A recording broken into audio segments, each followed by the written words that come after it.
pessoal, aí sim, mais um vídeo hoje, um vídeo resposta. O vídeo resposta aos meus alunos, né, e aos seguidores das minhas redes que me enviaram essa semana mais de 50 posts nas redes, o que para mim é raríssimo e muito, né, uma quantidade muito grande, pois o meu canal não tem intuito de gerar treta, de debate. Eu apenas falo sobre temas que eu domino, que eu atuo e que eu ensino, né, há mais de 30 anos. Então, assim, são conceitos de ferramentas, métodos, metodologias. Porém, por outro lado, pessoal, eu sempre peço para que vocês enviem, né, perguntas, questionamentos, críticas. Então, eu fico numa situação que eu tenho que, às vezes, responder. Não faz sentido você pedir para as pessoas participarem e você não dar o retorno sobre isso. Então, de cara, eu já quero abrir o vídeo, né? Nem vou pedir para inscrever no canal e tal. A questão é, eu já vou abrir o vídeo falando que é uma reação e críticas a conceitos totalmente diferentes, discrepantes. Eu posso dizer, na matemática, principalmente, não tem relativização, então é errado mesmo daquilo que eu ensino para os meus alunos. E eles questionaram justamente alguns pontos que foram ditos no vídeo do podcast chamado Redcast, especificamente sobre o Sérgio Sacani, que eu admiro muito, vou até falar um pouco sobre isso, e um outro professor que estava participando lá. Sobre o Sérgio, especificamente, eu não conheço pessoalmente, eu não tenho contato com ele, mas eu admiro muito e sigo nas redes sociais. Eu acho que o intuito do canal dele é muito parecido com o meu. É um intuito de informar as pessoas sobre curiosidades dos temas que ele domina, né? O problema é quando entra na minha área, na área de matemática, de cálculo, de estatística. E aí não é a primeira vez que eu vejo ele falar algumas coisas, das outras eu nem me pronunciei. Mas agora, como eu tive essa quantidade de mensagens, né, de alunos e seguidores meus nas minhas redes, eu acho válido esclarecer alguns pontos sobre os quais eu vejo ele falando às vezes, e nem por culpa dele, tá? Parece uma pessoa extremamente bem preparada, bem formada, especialista realmente na área que ele atua, né? Mas é que, infelizmente, por conta do meio acadêmico, principalmente no Brasil, provavelmente deve ter aprendido de uma forma errada e aplica também dessa forma errada. Como eu vejo frequentemente instituições como universidades federais, universidades particulares, principalmente nas empresas. Então vale a pena, né, deixar essas questões claras do meu ponto de vista, principalmente para os meus alunos e meus seguidores. Não é, em hipótese alguma, um vídeo para criar treta, para gerar polêmica, ou até para desrespeitar o Sérgio Sacani, já volto a dizer que eu admiro, e aquele outro professor que fazia parte da bancada, que eu não conheço muito, mas enfim. Né, a intenção não é essa. A intenção é esclarecer alguns pontos, eu até listei aqui 5 pontos, né, que eu gostaria de falar nesse vídeo. E já falo, né, esse vídeo vai ser um pouco mais comprido, justamente para que eu possa rebater, que é o intuito, o objetivo principal do vídeo, essas questões. O primeiro deles, né, é com relação a modelo. Cara, independente do tipo, né, ou do modelo que estamos falando, o conceito de modelo, né, eu vejo ele falando, por exemplo, sobre clima. Livro do Al Gore lá, né, falando que o mundo ia acabar, várias cidades iam ser invadidas pelo mar, submersas, etc, etc. E a opinião dele é muito divergente da minha, porque ele fala o seguinte, ele fala, cara, eu também sou contra os alarmistas, tá? Fica claro aqui, eu acho que esse pessoal tira vantagem, né, de um povo muitas vezes ignorante, no sentido de não conhecer as matérias, e gera essa polêmica para ganhar dinheiro. É oportunista. é o cara que quer se beneficiar, né, se promover através de alarmismos. Isso sempre existiu na história da humanidade. Mas eu sou contra, né? O fato não é isso. O fato é que a posição que ele coloca, ele fala, o erro da pessoa não é ter falado uma merda. O erro da pessoa é não ter voltado depois e falado, olha, eu falei merda, mas agora, quando eu tenho mais dados, quando eu tenho melhores dados, a situação não mais é essa. Não é essa mais. Não, pessoal. Quando você gera uma modelagem, né, que é o conceito aplicado e provado de uma forma técnica, e depois um modelo, que é o produto, né, daquilo que você está estabelecendo, cara, você não pode errar tanto. Né? É a mesma coisa que você falar, pô, a Dilma não ganhou a eleição, então o meu modelo estava errado. Ou o Bolsonaro ia ganhar a eleição e o Lula ganhou e meu modelo estava errado. Não, você errou. Se você errou, não adianta você vir depois atualizar. Não é a atualização de dados que faz o modelo melhorar. Percebam isso, né? Isso está muito ligado ao conceito de amostra. A amostra é um pedaço representativo do todo. Então, cara, é complicado quando você vê hoje em dia, por exemplo, pessoas falarem que a minha amostra não é representativa. Percebe? É um paradoxo. Né? Não tem como você dizer isso. Né? Você está indo contra o conceito natural da coisa. Aquele cara, por exemplo, eu não vou nem citar o nome, mas que falou que iam morrer 13 milhões de brasileiros na pandemia. O cara não pode falar uma coisa a partir de um modelo, de um cálculo, e depois falar, vamos consertar porque agora eu tenho melhores dados. Gente, o erro, né? Por isso que existe na estatística, na matemática, uma coisa chamada margem de erro, intervalo de confiança. Não pode sair fora. Então, o errado é errado. Não é você renovando, alterando, atualizando os dados que você justifica esse tipo de coisa. Então, me permita, né, discordar veementemente desse tipo de coisa, que o que faltou foi atualizar. Não, o que faltou foi bom senso para não ser alarmista e não falar merda. Desculpa, simples assim. Na matemática, né, a gente vive num período de relativar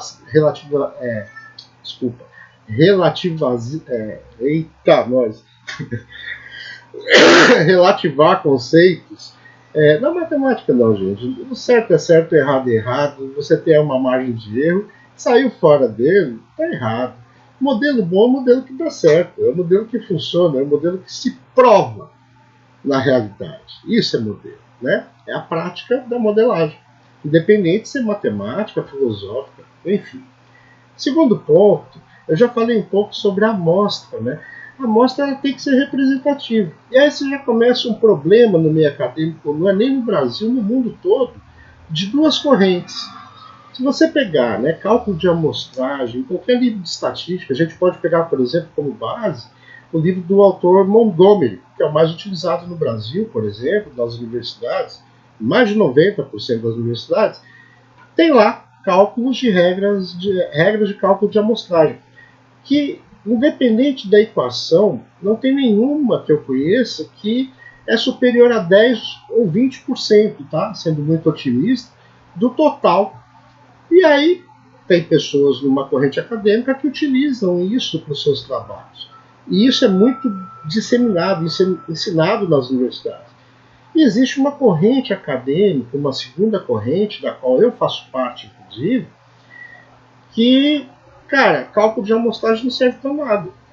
Porque a amostra, uma vez que ela tem que representar o todo, teve projetos, teve trabalhos que eu realizei nas empresas, no mundo todo, tá, gente? Eu já trabalhei com isso em muitos locais, que eu usei, 1% representava o todo, e teve outros que eu precisei de 90%. Então eu sou de uma corrente que não utilizo o cálculo de amostragem, porém, sempre é possível você calcular o poder do teste estatístico que é realizado. Ou seja, quando você faz uma análise, independente da amostra que você tem como calcular a confiabilidade, né, a assertividade, a aderência à realidade daquela análise, daquele cálculo estatístico que você realizou. Essa corrente acadêmica da qual eu faço parte trabalha muito mais dessa forma, do que calculando a amostragem. O terceiro ponto, eu acho importante, que eu vi ele citando, que é uma coisa, infelizmente, tá? Volto a dizer, não é uma crítica à pessoa, mas eu sei que isso é ensinado dessa forma no Brasil, é que as pessoas falam, cara, quando existem anomalias dentro de um modelo, até porque as variáveis elas não são estáticas, elas são dinâmicas, é muito complexo. Claro, todo modelo é complexo, né?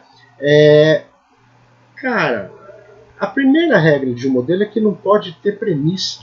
O que é uma premissa? É você retirar, por exemplo, uma anomalia da sua amostra.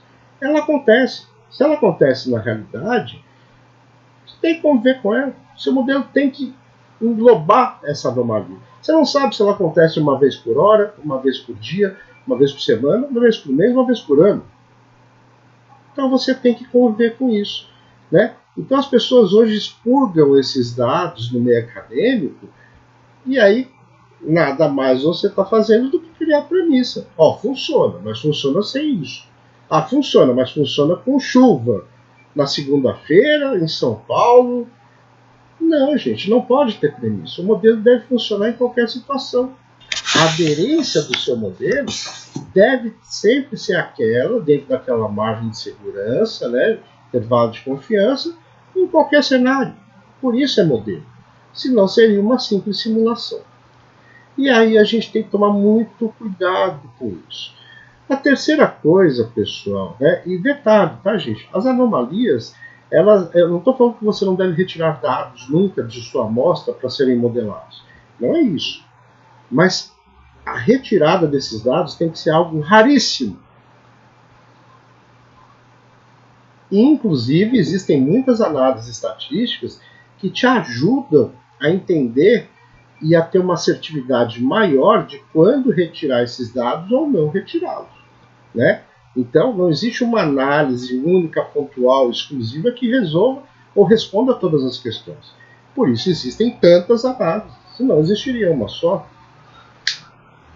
O quarto ponto é o excesso de dados é tão prejudicial quanto a falta de dados. E no meio acadêmico, principalmente no mundo atual de Big Data, você tem aquela falsa impressão de que quanto mais dados eu tenho, maior a representatividade da minha amostra. Não é verdade, tá, pessoal? Imaginem uma situação simples, né? A gente pede comida no iFood 3 vezes por semana. E aí eu tenho um tempo médio de entrega lá na minha casa dessa comida de meia hora. Se eu pego um processo desse, né, de entrega, tempo de entrega, e coloco num gráfico, por exemplo, de 6 meses, 3 vezes por semana, vão aparecer alguns pontos onde o pedido chega em meia hora em média, mas tem, sei lá, 1 ou 2 que demoraram 1h30, 2 horas. Se aquela amostra for representativa do processo como realmente acontece hoje, atual, cara, é ótimo que você enxergue esses 2 pontos. São causas especiais de variação que você tem que considerar no seu modelo. Né? Você vai saber, putz, aquele dia eu sei exatamente o que aconteceu. Choveu, o cara escorregou com a moto, perdeu o sanduíche, teve que voltar lá e fazer outro. Você sabe identificar o que aconteceu, por isso você consegue modelar melhor. Se você pega durante 60 anos e coloca esses dados, essas causas especiais se tornam causas comuns. E aí você não enxerga esse problema específico, essas causas especiais de variação, que na estatística a gente chama de outliers, pontos fora da curva. Um outro ponto também, que o excesso de dados é tão prejudicial quanto a falta de dados, imagina, por exemplo, um processo que se comporta nesse patamar durante, né, todo o século XX. Porém, no século XXI, teve uma mudança tecnológica que mudaram aquelas variáveis e ele saiu desse patamar para esse patamar. Se esses dados desse patamar, você tiver uma amostra representativa deles, o resto, quando o processo era diferente, só está poluindo sua visão. Então não serve para nada. Aí você joga fora. Porque o processo hoje é outro. Então ele deve ser estudado como ele é atualmente. Daí eu acho que os modelos eles têm que ser maturados Porém, eles não podem ser uma coisa totalmente discrepante, como eu abordei no primeiro item desse vídeo, né? Eles têm que ser maturados. Existe um dado interessante que prova isso que eu estou falando. Quando o Google Maps iniciou, tem reportagens disso no YouTube, né? O modelo, o algoritmo, ele tinha uma margem de erro de 2 quilômetros. Eu acho que eu nunca, assim como o Sérgio Sacani, pelo físico parecido, nunca andei 2 quilômetros na minha vida, né? Hoje parece que é de 2 ou 20 metros, ou seja, o modelo ele foi maturado ao longo do tempo e ele resolveu. Mas é diferente do que ele falou de estar renovando, né, a cada tempo, atualizando. Eu uso uma analogia muito interessante de sala de aula, que eu acho que meus alunos eles gostam muito, que é justamente o conceito é aplicado de forma errada, traduzido na prática de forma errada. Né? As pessoas, né, é muito comum falar, o seu filho parece cada vez mais com você. Na verdade, não. Ele parece com você na idade que você tinha quando ele tem agora. Percebe a diferença? E eu entendo as pessoas falarem, o seu filho está cada vez mais parecido com você. É óbvio, porque ele está cada vez mais se aproximando da figura que eu sou hoje. A mesma coisa acontece com o modelo. O modelo ele deve ser maturado, mas jamais o resultado do modelo deve ser atualizado. Se você fez algo errado, foi errado. Deu certo, deu certo. Ponto final. Então o excesso de dados, pessoal, é tão ruim quanto a falta, porque não permite que você analise, né, as variáveis de forma correta, da forma como é hoje. Tá? E o algoritmo ele vem justamente para isso, né?